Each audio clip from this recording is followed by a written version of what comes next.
mas pakapalin natin, pwedeng 2 ply, 3 ply, 4 ply. So 2 ply, dalawang single yarn, 3 ply hanggang 4 ply, apat na single yarn naman po yun. 3 ply, tatlo. So ito po, 2 ply yung ginagawa namin ngayon, pinaprocess namin. So yung magkatapat na dalawang single ply, ma'am. Ito po yung pupunta po siya dito sa single na bobbin. Opo. Nagtinda po ng ice cream, may apa.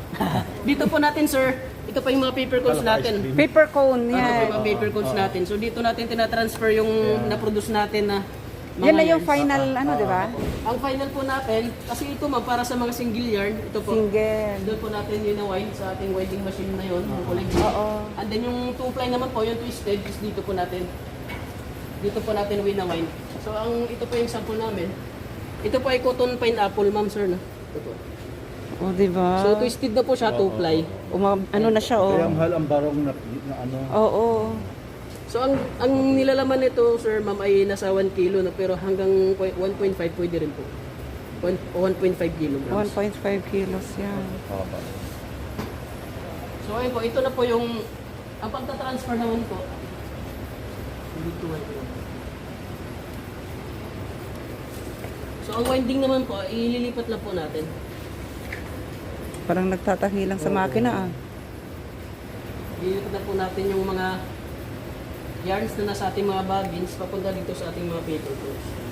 Sanay na sanay Ganun na lang po. talaga. Pag naubusan, palit lang po ng bobbin, and then pag naputol, dudugtong na po natin hanggang sa makabuto ng 1 kilogram o 1.5.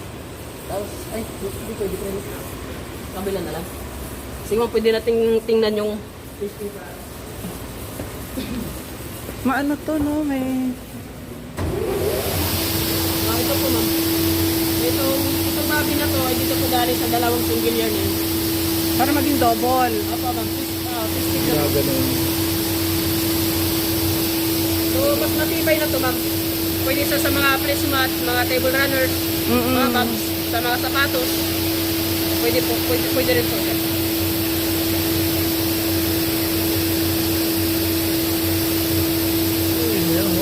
Tulog. Umagal man. Hanggang sa mabuo natin siya, hanggang mapuno siya.